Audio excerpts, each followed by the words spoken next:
사탄은 인간들이 고난을 겪거나 불행한 일을 당하는 것을 보면서 기뻐할까요?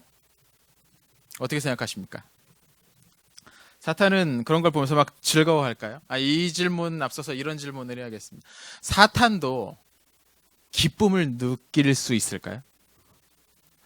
사탄은 기쁨을 느낄 수 있을까요? 저는 잘 모르겠습니다. 왠지 사탄이랑 기쁘고 즐거운 거랑은 잘 안 어울리는 것처럼 느껴지기도 합니다. 우리 하나님은 그분 자신도 굉장히 기분 좋고 유쾌하신 분이고 그분이 만든 사람들도 그렇게 유쾌한 어떤 그러한 삶을 살기를 원하시는 분입니다. 하나님을 따라서 만들어진 사람도 하나님처럼 정서가 있으니까 기쁘고 또 슬퍼할 수가 있죠. 근데 순수한 영적인 존재도 그렇게 할 수 있는지는 우리가 잘은 모릅니다. 성경에도 많이 나와 있지 않죠.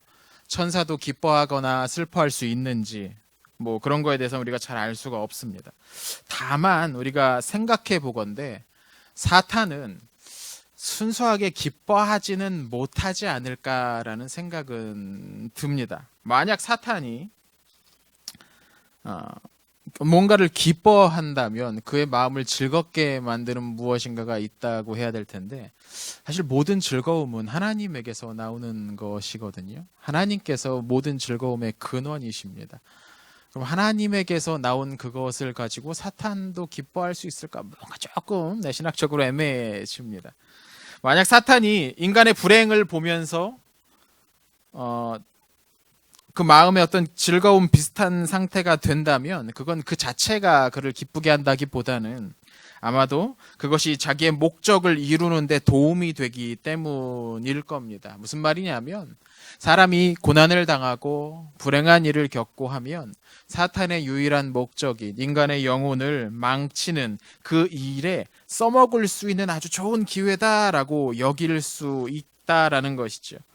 사탄은 우리가 겪는 시련을 통해서 우리의 영혼을 저 아래에 있는 그들의 아버지 마귀에게 끌고 가려고 할 것입니다. 이 두려움이라는 것은 아주 강력한 감정입니다. 두려움은 우리의 마음속 저 깊은 곳에서부터 우리를 흔듭니다. 내가 가지고 있는 것, 내가 누리고 있는 것을 다 잃어버릴지도 모른다라는 어떤 그런 두려움이라는 감정은 그래서 우리의 삶에 큰 영향을 끼치죠.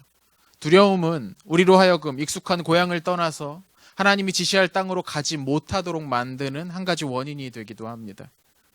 또 두려움은 우리의 힘을 빠지게 만들기도 합니다. 이제까지 해왔던 것들을 다 물거품으로 만들어 사라져 버리게 되는 것 같고 새로운 소망을 품는 것이 어려워지는 것이죠. 한마디로 정리하자면 이 두려움, 고난이 닥칠 때에 우리에게 생기는 이 두려움은 우리를 약하게 만듭니다.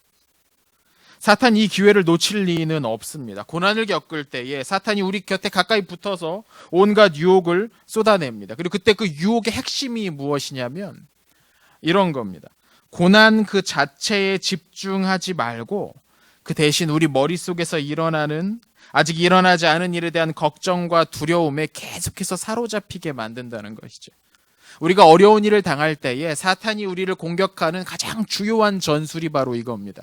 고난 그 자체를 보지 말고 그것이 우리 머릿속에 일으킨 온갖 감정과 망상과 몽상에 집중하도록 만드는 겁니다. 그리고 여기 한번 넘어가 버리면 정말 답이 없어져 버리는 거예요. 여러분 그럴 때 있지 않습니까? 우리의 마음에 뭔가가 혼란스럽게 만들고 괴롭게 만드는 걱정거리가 하나가 생깁니다. 그런데 이게 꼬리에 꼬리를 물고 계속 다른 걱정들로 점점점 이어지고 그것이 반복되어 가면서 점점 커져가서 나중엔 우리의 머릿속을 우리의 마음속을 가득 채워버리는 그런 일들이 있습니다. 처음에는 실제로 일어난 그 문제 때문에 염려를 하는데 이게 점점 이어지다 보면 이건 이렇게 되고 이건 또 저렇게 되고 나는 이런가 봐 저런가 봐 하면서 머릿속에 온갖 걱정을 물고 꼬리를 물고 점점점 늘어나서 나중엔 아무것도 못하게 되어버리는 그런 상황이 있습니다. 여러분 그런 경험 있지 않으십니까? 저는 있습니다. 자주 있습니다. 네, 아직도 이러고 있습니다. 문제는 우리의 마음속에 연쇄적으로 떠오르는 그런 고민과 걱정들이 한꺼번에 동시에 일어나는 경우는 없다는 겁니다. 그건 우리 머릿속에서만 그러는 거죠. 하나가 두 개를 낳고 두 개가 네 개를 낳고 점점점 커져가는 어떤 그런 큰 고민과 문제들이 실제로 우리의 실제 삶에서 동시에 한 번에 다 일어나는 경우는 없다는 것이죠. 그런 일은 영화 속이나 드라마에만 나옵니다. 사탄은 일어나지 않을 일을 가지고서 우리가 걱정하고 염려하는데 우리의 시간을 사용하도록 만든다는 것이죠. 이게 심해지면 이제 망상의 상태로 이어지게 되는 겁니다. 그러나 하나님께서는 우리를 공상과 망상이 아니라 현실로 이끌고 나오시는 그런 분입니다. 하나님은 우리를 현실을 보게 만들고 현실을 살게 만듭니다. 주님께서 그분의 제자들이 미래에 일어날 일에 대한 고민으로 헛되게 힘 빼지 말라고 말씀하시는 장면이 요한복음 21장에 보면 나옵니다. 여기를 보면 부활하신 예수님께서 제자들과 갈릴리 그 근처에서 다시 만나시는 장면이 등장을 합니다. 새벽녘에 제자들과 함께 예수님이 둘러 앉아서 아침 식사를 이제 하시죠. 근데 여기에서 예수님과 베드로가 아주 의미심장한 대화를 나눕니다. 무슨 대화인지 다들 아실 겁니다.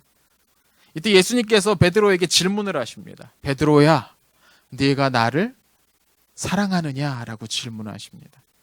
3번에 걸쳐서 똑같은 질문을 하시죠. 내가 나를 사랑하느냐. 그런데 여러분, 이 시제가 현재형으로 되어 있습니다. 네가 지난번에 했던 일들, 네가 과거에 그 재판 자리에서 도망쳤던 일들을 보면 과연 나를 사랑했었니? 라고 물으시는 게 아닙니다. 네가 이런 걸 한 걸 봤는데 네가 나를 정말 믿긴 했던 거냐라고 그의 과거에 행한 일들을 가지고 책 잡지 않으신다는 겁니다. 또 네가 그동안 이렇게 했는데 앞으로도 나를 사랑할 수 있겠냐라고 미래형으로 물으신 것도 아닙니다. 예수님께서 물으신 것은 현재형이었습니다. 내가 지금 나를 사랑하느냐는 거죠. 네 상황이, 네 마음이 지금 나를 향해 있느냐는 겁니다. 주님은 베드로의 생각과 뜻을 과거나 미래로 뻗어나가서 거기에만 머물도록 하지 않습니다. 현재로 끌어들이신 거죠. 지금이 중요하다는 겁니다. 어쩌면 베드로 이 시기까지 아직 제정신이 아니지 않았겠습니까? 그가 예수님께서 잡히시던 그날 밤 예수님을 모른 척하고 도망쳤습니다. 얼마 후에 꿈인지 생신지 이게 현실인지 내가 환상을 본 건지 모르겠는데 예수님을 다시 만납니다. 그런데 그 뒤로도 예수님이 잠시 또 사라지시네요. 내가 본 게 진짠가 가짠가, 꿈꾼 건 아닌가, 정신 못 차리고 있었을 겁니다. 다른 제자들의 말에 따라서 예수님이 갈릴리로 가신다니까 우리도 거기 가보자라고 했을 때 반신반의하면서 그곳에 그냥 이끌려 갔을 겁니다. 밤새도록 낚시를 했는데, 고기를 잡으려 했는데 한 마리도 잡지 못했죠.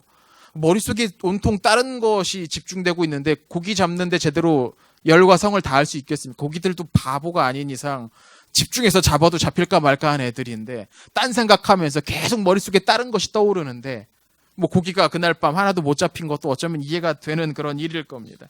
그런데 예수님은 그런 베드로가 제정신을 차리게 하십니다. 주님은 베드로가 행했던 그 비겁한 행위를 가리켜서 괜찮다고 말씀하신 것도 아니고 앞으로 네가 꽃길만 걷게 될 거다, 아주 행복한 일만 너에게 있을 거다, 그렇게 말씀하신 것도 아닙니다. 그냥 예수님께서 베드로에게 그를 위해서 하신 말씀은 지금 현실을 살아내라는 것이죠.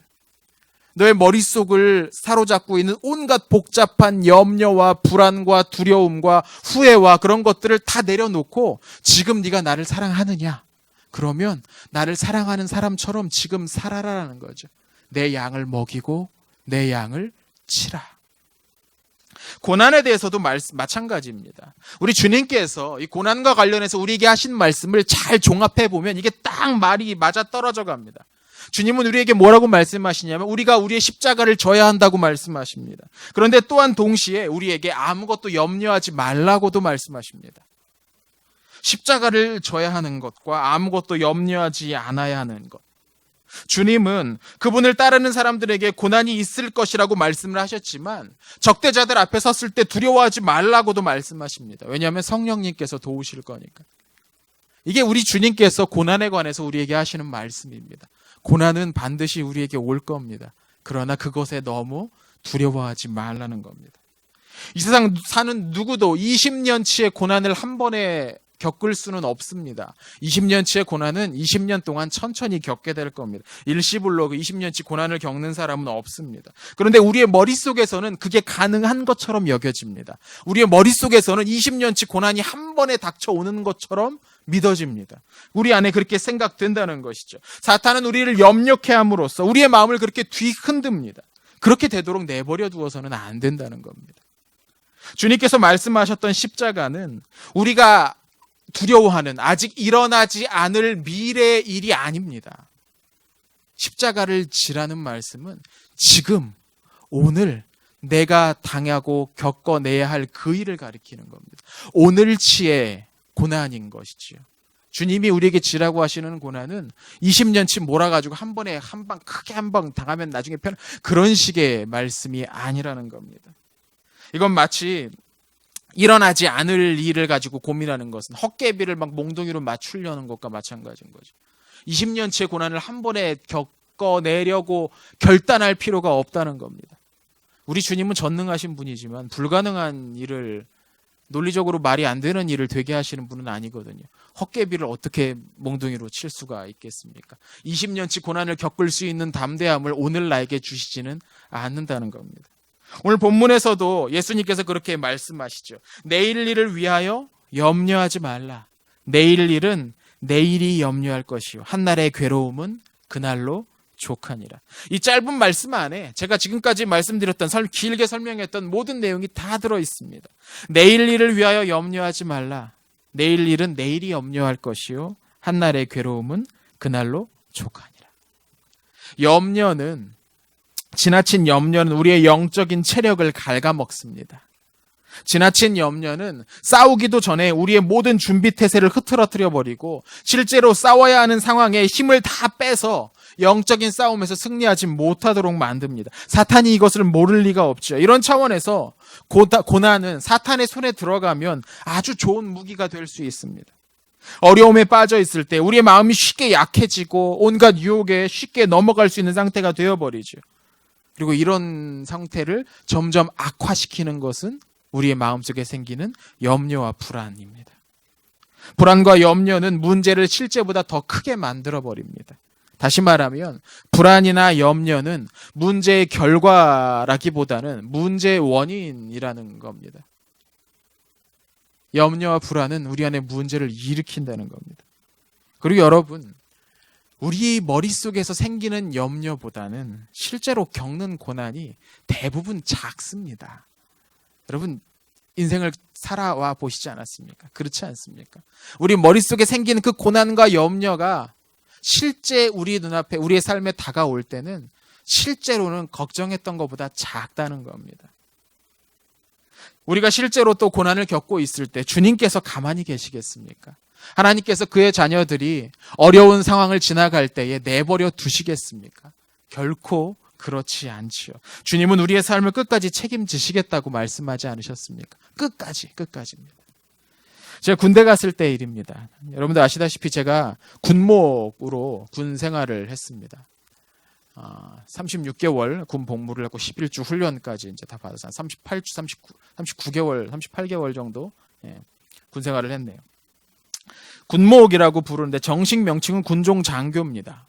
여기에 이제 두 가지 신분이 다 들어 있습니다. 군인으로서의 신분이 들어가 있고 또 하나는 종교의 역할을 담당하는 성직자로서 목회자로서의 역할을 담당을 합니다. 그러니까 군인이면서 동시에 목회자인 거죠. 군종 장교인 겁니다. 그래서 이 점 때문에 군종 장교들은 조금 특별한 대우를 받습니다. 육군 본부 훈령이나 국방부 훈령에 따르면 우리는 그러니까 그런 군종 장교들은 부를 때에 계급명으로 부르지 않고 성직명으로 부르게 되어 있습니다. 국방부 훈령으로 정해져 있는 겁니다. 그러니까 김상호 중위라고 부르면 안 되고 김상호 목사라고 부르는 겁니다. 그리고 대부분은 상식이 있기 때문에 목사라는 말 뒤에 이제 님자도 붙여줍니다. 네, 목사님이라고 붙여줍니다. 네, 이게 이제 일반적입니다. 장교면 뭐 이 정도는 다 알고 있어야 되는 거죠. 이거 상식입니다. 근데 가끔 이걸 이해 못하는 사람들이 있습니다.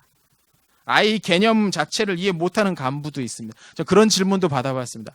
막 와가지고 이제 대위였는데, 젊은 대위였는데 막 목사님 군목은 어떻게 되는 겁니까? 물어보길래, 그래서 자기가 묻고 바로 자기가 대답을 합니다.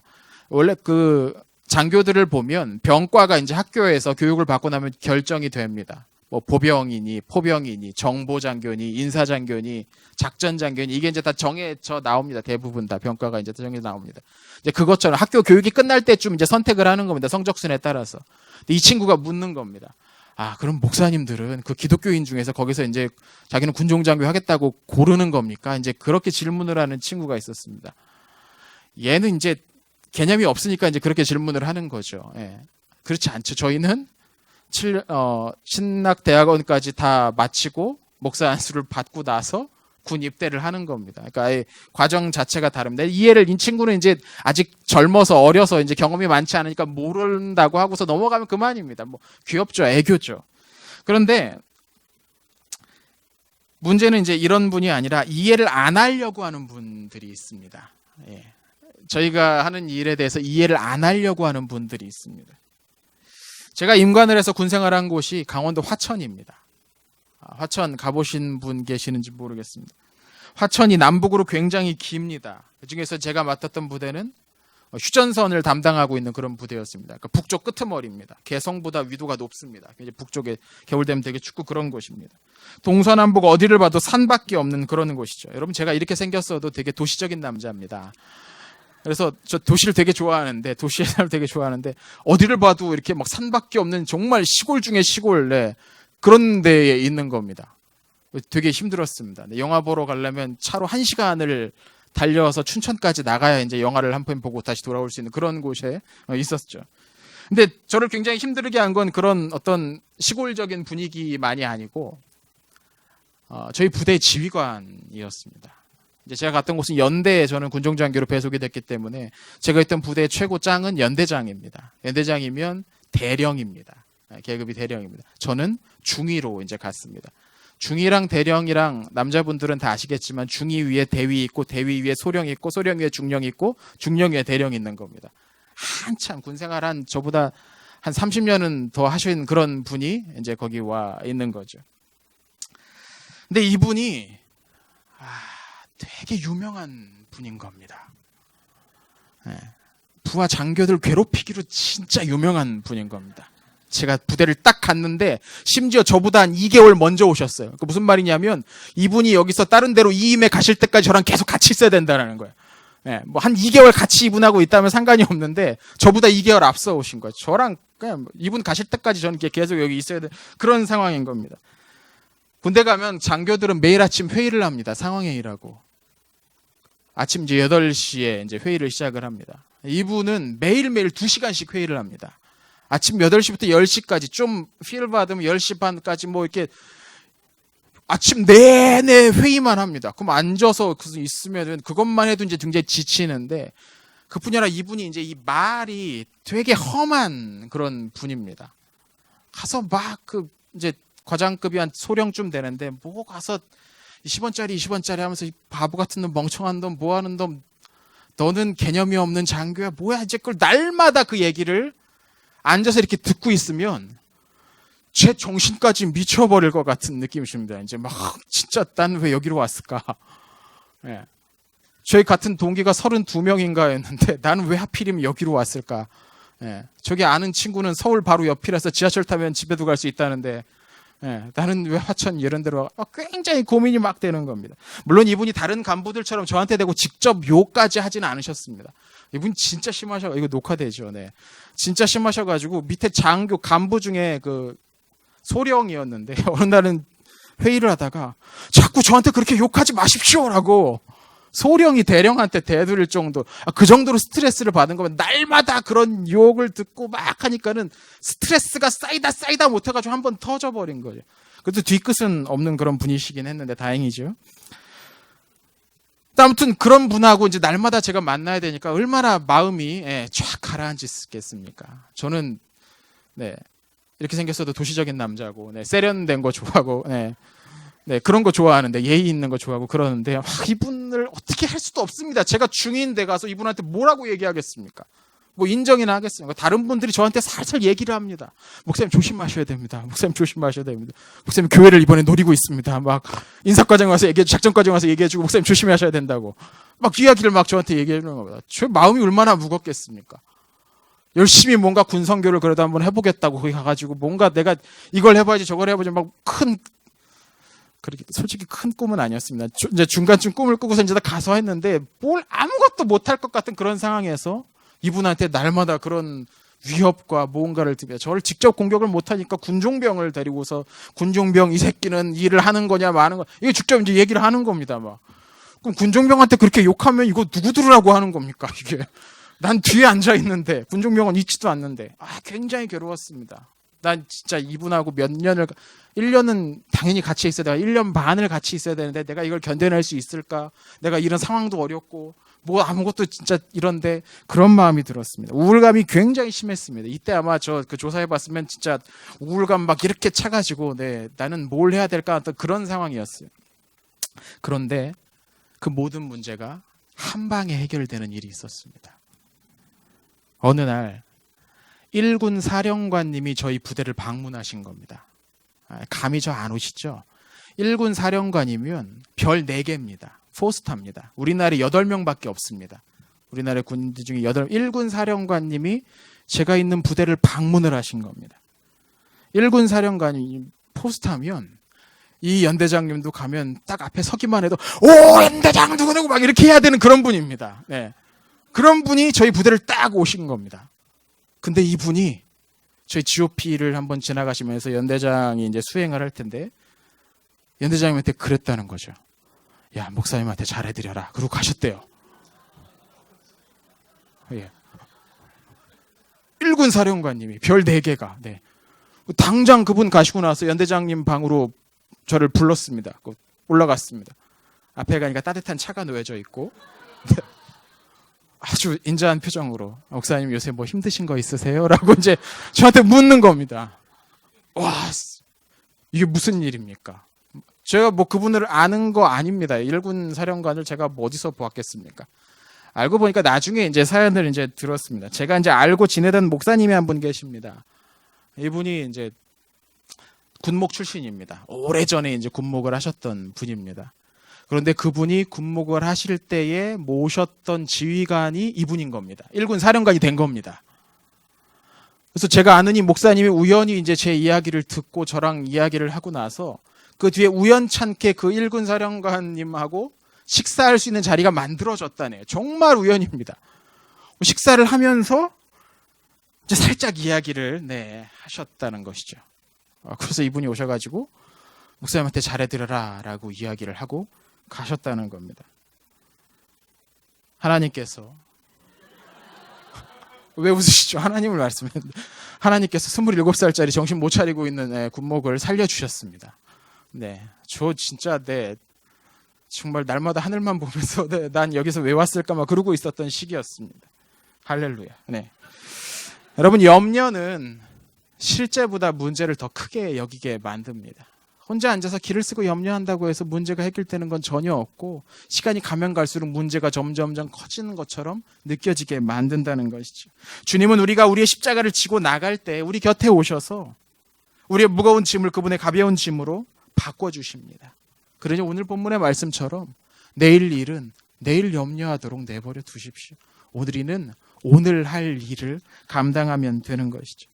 하나님께서는 우리에게 일시적으로 불행 같은 것들을 겪도록 허용하시는 것 같습니다. 왜 그러는지는 모르겠습니다. 그러나 그렇게 하십니다.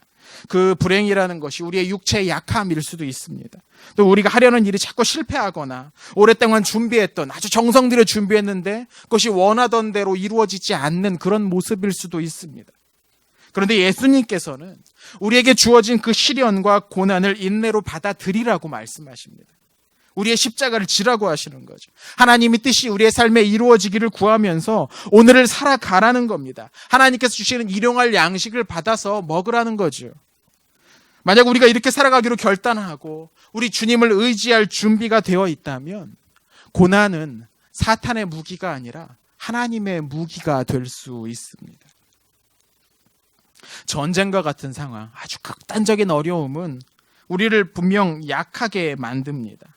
사람들에게 아주 큰 불안을 일으키고 평소에 할 수 없는 그런 방탕함이나 비윤리적인 행동도 그런 고난을 겪을 땐 할 수 있습니다. 하지만 이렇게 굉장히 큰 위기를 겪을 때 우리는 그제야 비로소 인생을 떠올리게 됩니다. 진짜 중요한 게 무엇인지를 떠올리게 됩니다. 아무것도 의지할 것 없고 더 이상 내 안에 바랄 것이 아무것도 없다고 생각될 그때에 우리는 정말 중요한 질문을 던지게 됩니다. 저희 아버지가 그러셨습니다. 저희 아버지가 병원에서 기진맥진하게 아주 쓰러져 계실 때에 굉장히 이제 뭐 위독하다고 이제 병원에서 의사들이 막 이야기할 때에 제가 아버지 그 침상 옆에 가서 그렇게 조용하게 말씀드렸습니다. 아버지, 이 세상에서의 삶이 끝이 아니고 이 세상에서의 삶이 끝나면 또 다른 삶이 있습니다. 그리고서 아버지가 뭐라고 대답하시나를 조금 기다렸는데 그렇지, 그렇겠지라고 대답을 하시더라고요. 저희 아버지는 신앙생활을 한 번도 안 하신 분입니다. 교회를 아예 가보지를 않으셨던 분입니다. 제가 목사가 될 때까지도 한 번도 교회 안 나가셨던 분입니다. 제가 목사 안수 받을 때는 병원에 계시느라 나오시지도 못했던 그런 상황이었죠. 그래서 이제 그걸 기회로 삼아서 빠르게 이제 예수님에 대해서 소개를 하기 시작했습니다. 예수님께서 우리의 삶의 주인이 되시는데 우리가 그분을 믿고 의지한다면 우리의 이 세상 이후의 삶이 어떻게 달라질 거라고. 그 짧은 시간이었지만 병원 침상에 옆에 이제 앉아서 아버지에게 소개를 했습니다. 몇 달 후에 아버지께서 조금 기운을 차리셔서 드디어 이제 퇴원을 하셨죠. 그리고 평생 처음으로 교회에 예배에 참석하시게 되었습니다. 제가 아버지, 어머니의 그 신앙을 갖게 해달라고 기도를 한 게 고등학생 때였는데 근 10년 만에 그게 응답이 되었던 겁니다. 만약 아버지께서 그렇게 많이 아프시고 정말 내가 사나 죽나 어떤 그런 상황까지 몰리지 않으셨다면 모르겠습니다. 언제까지 계속 고집을 피우셨을지 모르겠습니다. 그런데 때로 고난이 하나님 손에 들려서 우리에게 선한 결과를 이끌어내기도 하더라는 것이죠. 여러분, 염려와 불안이 우리 안에 싹을 틔우고 자라지 못하도록 하십시오. 가장 좋은 약은, 제초제는 주님의 말씀을 날마다 더욱 굳게 붙잡고 우리 안에 새기는 일입니다. 주님의 사랑은 우리 안에 모든 두려움을 몰아내는 힘이 있습니다. 우리의 염려 시간을 기도 시간으로 바꾸고 불안이 주님에 대한 신뢰로 바뀌는 그러한 한 주가 되기를 축원드리겠습니다.